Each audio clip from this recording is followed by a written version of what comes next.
This video contains news and analysis related to a recent terror attack in Kashmir. The content may include sensitive visuals and discussions that could be distressing to some viewers. Viewer discretion is advised. We strongly condemn all forms of violence and terrorism. The purpose of this content is solely to inform and create awareness based on verified reports. This morning, we have a very special person with us.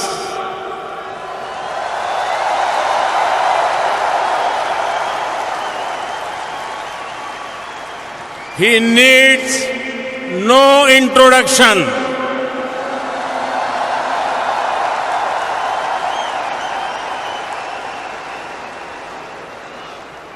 His name is familiar to every person on the planet. The words of candidate Trump, अब की बार Trump सरकार.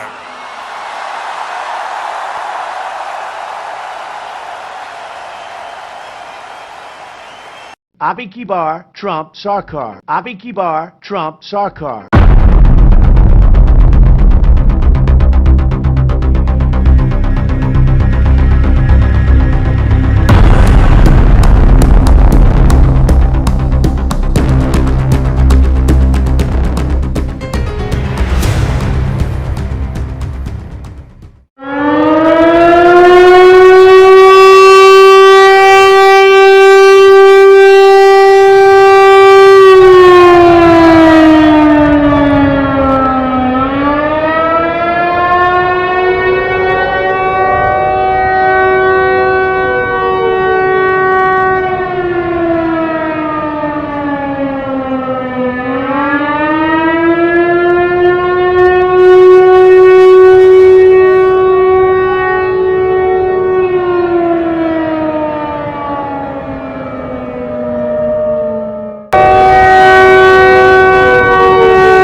নমস্কার, সুজিত চট্টোপাধ্যায় আবার একটা নতুন পর্ব নিয়ে আপনাদের সামনে হাজির হয়ে গেলাম। এবারকার পর্ব ইরান ইসরায়েল যুদ্ধ, সেখানেতে ঠ্যাং বাড়িয়ে দিয়েছে আমেরিকা। এটা প্রত্যাশিতই ছিল, কারণ আমেরিকা মনে করে যে ইরানকে শায়েস্তা করতে হবে, না হলে পরে এরা কিন্তু দাপিয়ে বেড়াতে পারে। আরেকটা ব্যাপার মাথায় রাখতে হবে যে অলরেডি শিবির কিন্তু ভাগ হয়েই আছে, কেননা ইসরায়েলের পক্ষে রয়েছেন আমেরিকা, ইরানের পক্ষে রয়েছে কারা কারা না, রাশিয়া রয়েছে, চীন রয়েছে। অবশ্যই তাদের ব্যক্তিগত স্বার্থ আছে, তাই জন্যই এই ভাগাভাগি শিবিরটা হয়েছে। কিন্তু এই আমেরিকা ট্রাম্পের এই দাদাগিরি কিন্তু রাশিয়া, চীন বা উত্তর কোরিয়া মোটেই ভালো চোখে দেখে না। তারা একসঙ্গে বসে গেছে আলোচনার জন্য যে কি করে এই আমেরিকার এই যে আক্রমণ এবং আমেরিকার এই যে স্পর্ধা দেখিয়েছে সেটাকে যদি একটু আটকানো না যায়, তাহলে পৃথিবীতে তো এরকম একটা খবর রটেই যাবে যে আমেরিকা এখনো পর্যন্ত 1 নম্বর পাওয়ারে আছে। এদিকের খবর হচ্ছে কি না, ইরানের যিনি বিদেশমন্ত্রী অর্থাৎ আব্বাস, তিনি কিন্তু পৌঁছে গেছেন মস্কোতে পুতিনের সঙ্গে আলোচনায় বসবার জন্য। এদিকে ট্রাম্প এই যে সরাসরি যুদ্ধে সামিল হয়ে গেল, তার জন্য কিন্তু বিশ্বের প্রতিটি প্রান্তে যুদ্ধবিরোধী মিছিল হচ্ছে এবং ট্রাম্পকে তারা ধিক্কার জানাচ্ছেন।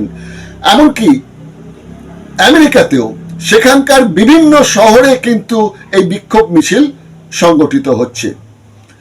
টোটাল যে ঘটনাটা ঘটতে চলেছে সেটা আপনাদের কাছে একটা প্রতিবেদনের মধ্যে হাজির করছি। আগে প্রতিবেদনটা একটু দেখে নিন।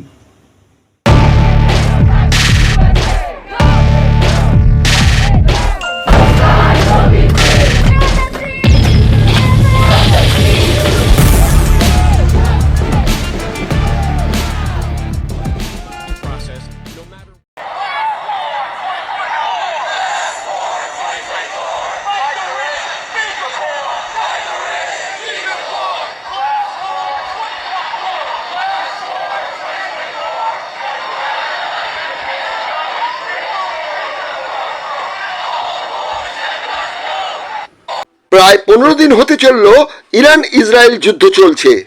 অন্যদিকে রাশিয়া ইউক্রেন যুদ্ধ শুরু হয় 2014 সালের ফেব্রুয়ারি মাসে। পূর্ণাঙ্গ যুদ্ধ 2022-এর 24শে ফেব্রুয়ারি থেকে শুরু হয়েছিল। লক্ষ্য করার বিষয়, বিশ্বে সুপ্রিম পাওয়ার হিসেবে পরিচিত ও প্রচারিত আমেরিকা কিন্তু এই দুটি যুদ্ধের কোনোটাই থামাতে পারেনি। কিন্তু অপারেশন সিঁদুরের সিঁদুর মুছে দিয়েছে ভারত ও পাকিস্তানকে দুটি ফোনের মাধ্যমে ধমকি দিয়ে। ধমকি ছিল ব্যবসা বন্ধ করে দেওয়া সংক্রান্ত।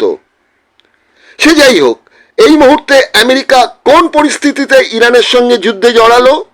ইরানকে ভয় দেখাতে, নাকি ইরান নিজেরাই ভয় পেয়েছে? এই শব্দবন্ধে অনেকেই দিগদর্শনের বক্তব্যকে পাগলের প্রলাপ বলবেন, কিন্তু বিষয়টা একটু গভীরে গেলে দিগদর্শনের অনুমানকে অস্বীকার করা কিন্তু সম্ভব হবে না। লক্ষ্য করলে দেখা যাবে আমেরিকা সরাসরি যুদ্ধে জড়িয়ে প্রথম হানা হেনেছে ইরানের 3 পরমাণু কেন্দ্রে। মিডনাইট হ্যামার অপারেশনে অত্যাধুনিক মেঘের আড়ালে লুকিয়ে থাকা বোয়িং এর তৈরি এমন একটি প্লেনের মডেল যা ব্যবহার করলো আমেরিকা, যার নাম স্টেলথ বম্বার। প্লেনের বডিতে এমন একটি রাসায়নিক রং দিয়ে তৈরি করা হয়েছে যা একদিকে র্যাডারে ধরা পড়বে না, তেমনি দিনের আলোতেও নজরে আসবে না। ইস্পাতের থেকেও মজবুত, অ্যালুমিনিয়ামের থেকেও হালকা প্লেনের বডি তৈরি কার্বন গ্রাফাইডে। লক্ষ্যস্থল ইরানের 3 পরমাণু গবেষণা কেন্দ্র। আমেরিকার দাবি মাত্র 3 মিনিটেই খেল খতম। অন্যদিকে ইরানের দাবি ডাহা মিথ্যেবাদী ট্রাম্প। ইরান আগেই আন্দাজ করেছিল যে সরাসরি আমেরিকা যুদ্ধে জড়াবে, সেক্ষেত্রে প্রথম লক্ষ্য হবে তাদের এই 3 পরমাণু কেন্দ্র। তাই আগেভাগেই গুরুত্বপূর্ণ সরঞ্জাম ইরান অন্যত্র সরিয়ে দিয়েছে। ফাঁকা পরীক্ষাগারে কিছু ধ্বংসলীলা চালিয়েছে আমেরিকার বোমারু বিমান B-2 স্টেলথ স্পিরিট। প্রশ্ন, ইসরায়েল যদি এত শক্তিধর হয়ে থাকে, মাত্র 10-12 দিনের মধ্যেই আমেরিকাকে তাহলে যুদ্ধে নামতে হলো কেন? আসলে ইসরায়েল ইরানকে ভালো শিক্ষা দিয়েছে এমন সংবাদ ছড়ানো হলেও আসল ঘটনা বোধহয় অন্যরকম। ভারতের মূল মিডিয়ায় তেমন উল্লেখ না হলেও সোশ্যাল মিডিয়ায় ভাইরাল হয়েছে এমন অনেক ছবি, যেখানে ইসরায়েলের সেনা ও সাধারণ নাগরিক ইরানের আক্রমণে তটস্থ, প্রাণ ভিক্ষা করছেন সোশ্যাল মিডিয়ায়। দিগদর্শন এইসব ভিডিওর সত্যতা যাচাই করেনি। একবার দেখুন কি কি ভাইরাল হয়েছে সোশ্যাল মিডিয়ায়। Iran, we beg you, please stop the attacks. Half of Israel is gone. We surrender. Just stop this destruction. Iran, we beg you, please stop the attacks. Half of Israel is gone. We surrender. Just stop this destruction. Iran, we beg you, please stop the attacks. Half of Israel is gone. We surrender. Just stop this destruction. Stop the war! Iran! We are sorry! We want peace! Stop the war! Iran! We are sorry! We want peace! Stop the war! Iran! We are sorry! We want peace! Since the beginning of this war, I said in an interview, in one of my first interviews, that as a Jew, I feel safer in Israel, even at a time of war, than I do in the United States. And I remember when I said this in the interview, I didn't even think twice about it. Because to me, it was not an outlandish statement. To me, it was a fact. And I remember that the person who interviewed me thought that this was such a crazy statement that she decided to make it the title of the entire article. And since that interview, that's all people wanted to talk about. How could I say something so crazy? How could I say something so outlandish? আমেরিকার এই সরাসরি যুদ্ধে নামাটা পছন্দ করছেন না আমেরিকারই মানুষ। দেখুন, আমেরিকার কমিউনিস্ট পার্টিও বিক্ষোভে হাজির হয়েছে মিছিল নিয়ে।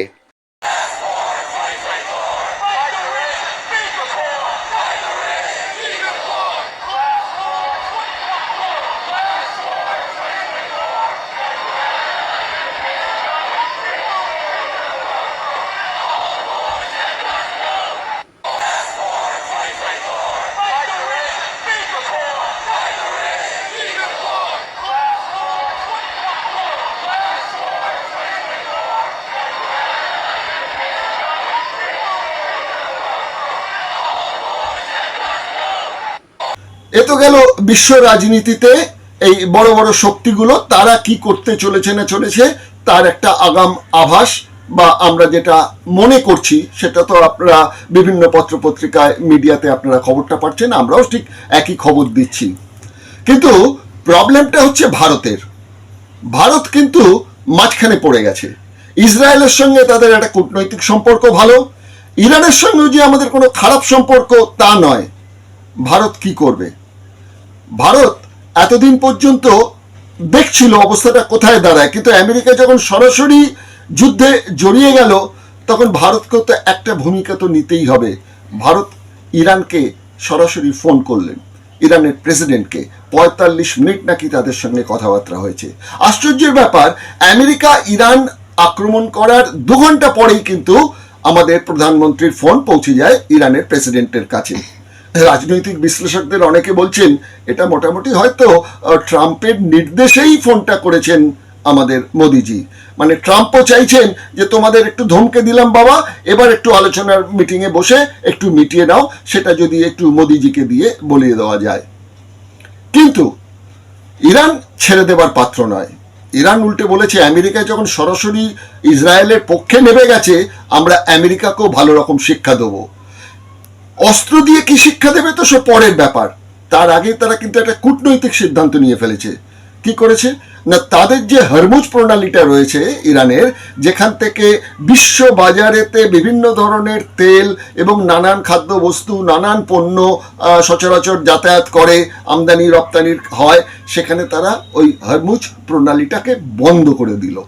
হরমুজ প্রণালী বন্ধ করে দেওয়াতে কিন্তু ভারতের পক্ষে খুব চাপই হলো, কেননা ভারতের অনেকটাই রপ্তানি আমদানির বাণিজ্যের ক্ষেত্রে ওই হরমুজ প্রণালী দিয়ে কিন্তু জাহাজ যাতায়াত করেন।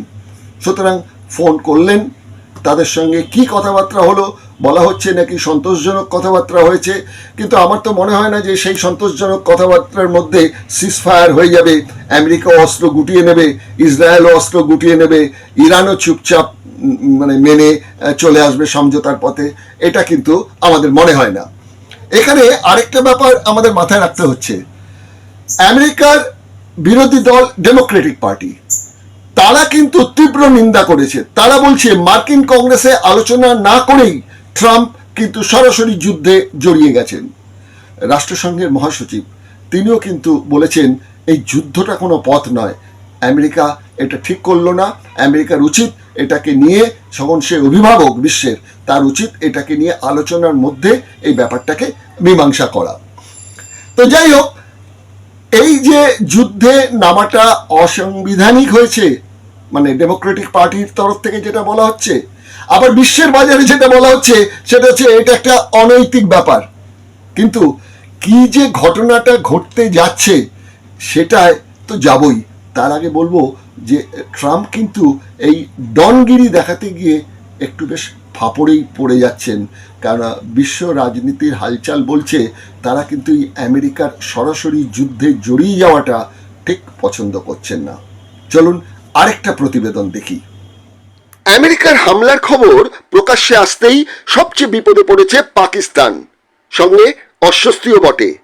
মনে রাখা দরকার, কয়েকদিন আগেই আমেরিকায় যান পাকিস্তান সেনাপ্রধান আসিম মুনির। ট্রাম্পের আমন্ত্রণে আমেরিকায় তিনি যান। সেখানে ট্রাম্প তাকে জামাই আদরে লাঞ্চের আমন্ত্রণ জানান। আমেরিকার ইতিহাসে এর আগে যা হয়নি। লক্ষণীয় ব্যাপার, পাকিস্তানের কোনো প্রশাসনিক কর্তা নন, ট্রাম্প আমন্ত্রণ জানিয়েছেন সেনা প্রধানকে, কারণ তিনি ভালোই জানেন পাকিস্তানের সেনা প্রধানই প্রধান। কাবুল ঘটনার প্রেক্ষিতে আফগান এক তালিবান নেতাকে ধরার ব্যাপারে পাকিস্তানের ভূয়সী প্রশংসা করেন ট্রাম্প। অথচ এই ট্রাম্পই অতীতে বিশ্বের সবচেয়ে বিপজ্জনক দেশ বলেছিলেন পাকিস্তানকে। কিন্তু এখন এই প্রশংসায় অশনি সংকেত দেখছে ভারত। পাকিস্তানও গদগদ হয়ে নোবেল কমিটির কাছে শান্তি রক্ষার প্রয়াসের জন্য ট্রাম্পকে নোবেল দেওয়ার প্রস্তাব দেয়। কিন্তু হিসেব পাল্টে যায় আমেরিকা ইরান আক্রমণ করায়। উল্লেখ করা যায়, পাকিস্তানের সঙ্গে ইরানের রয়েছে 900 কিলোমিটার সীমান্ত। পাকিস্তান এখন আর ট্রাম্পকে নোবেল দেওয়ার আবদার থেকে পিছিয়ে এসেছে। আমেরিকা সরাসরি ইরানে আক্রমণ করায় ইরান পার্লামেন্ট বদলার কূটনীতিতে নিয়েছে এক সিদ্ধান্ত, পাশ করিয়েছে তাদের পার্লামেন্টে। কি সেই সিদ্ধান্ত? যা আশঙ্কা ছিল সেটাই। বিশ্ব বাণিজ্যের অন্যতম ব্যস্ত জলপথ হরমুজ প্রণালী বন্ধ করে দিল। বিশ্ববাজারে এর ফলে যে চাপ বাড়ল তার বাইরে নয় ভারত। ভারত ইরান থেকে সরাসরি তেল আমদানি না করলেও চাহিদার 85% তেল বিশ্বের বাজার থেকে কেনে। এই আমদানির প্রায় 50% ইরানের হরমুজ প্রণালী দিয়ে ভারতে আসে। ইউক্রেন রাশিয়ার যুদ্ধে ভারতের যতটা না বিপদ হয়েছে তার থেকে বেশি বিপদ হয়েছে ইরান ইসরায়েল যুদ্ধে। বিশ্ববাজারে অশোধিত তেলের ব্যারেল 62 থেকে $76 পৌঁছে গেছে। বিকল্প পথ ব্যবহার করতে হলে জাহাজের পণ্য আমদানির খরচ ভারতের অনেক বাড়বে। ভারতের জন্য চাপ বাড়াচ্ছে তেলের সঙ্গে ডলারের দাম বৃদ্ধি। লগ্নি কমছে, বিমান পরিবহনের খরচ বাড়ছে, ধাক্কা খাচ্ছে আমদানি ও রপ্তানি শিল্প।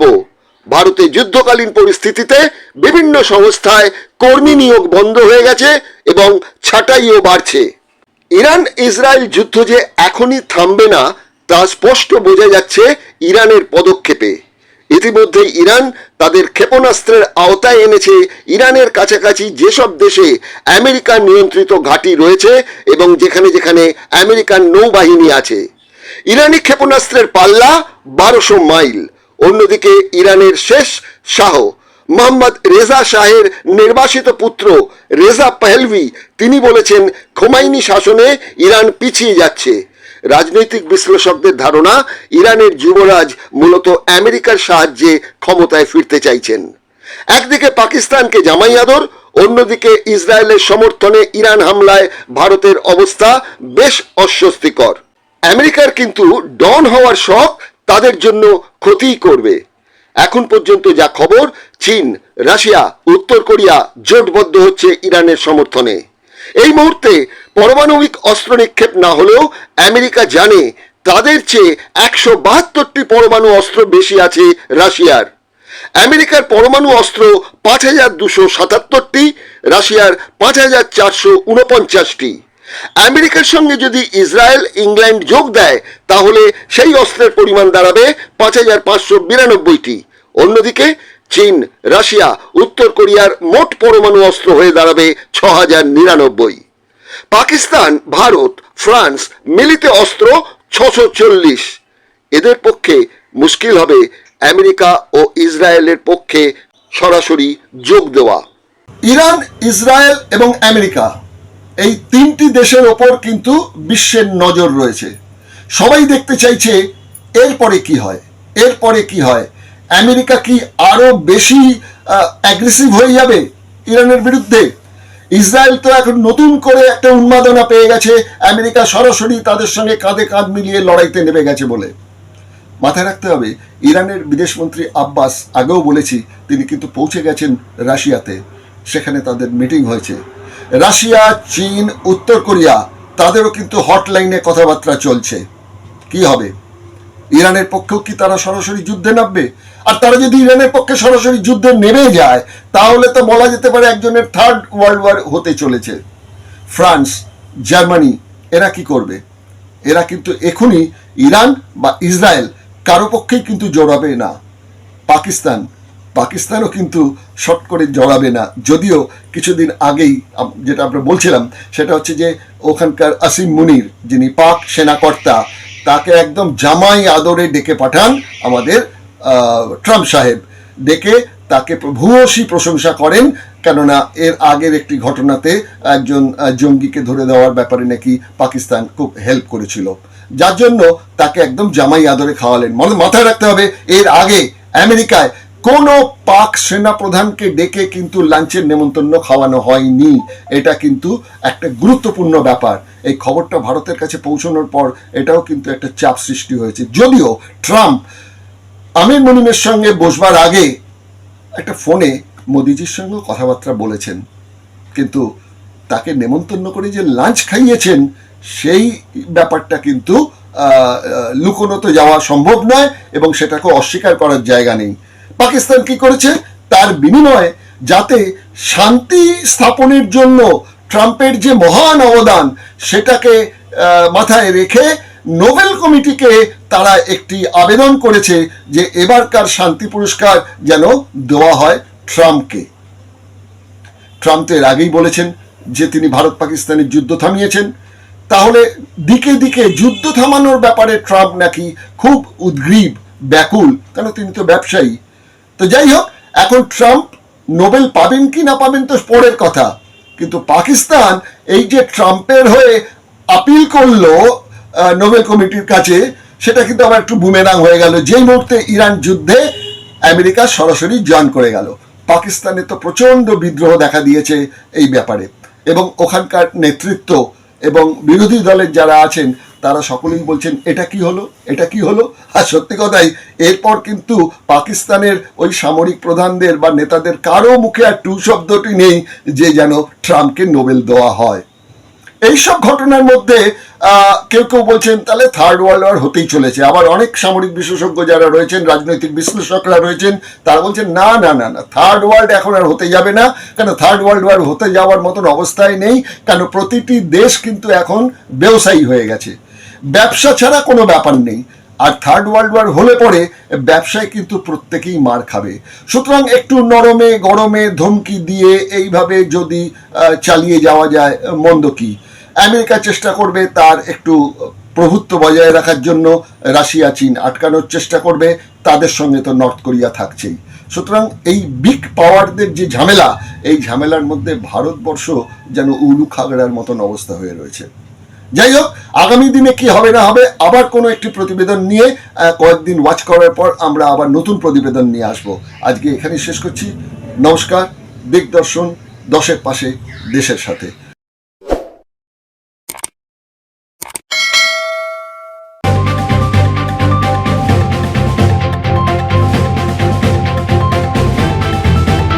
রংহীন সংবাদ আর অজানা তথ্যের জন্য দেখুন দিগদর্শন, 10-এর পাশে, দেশের সাথে।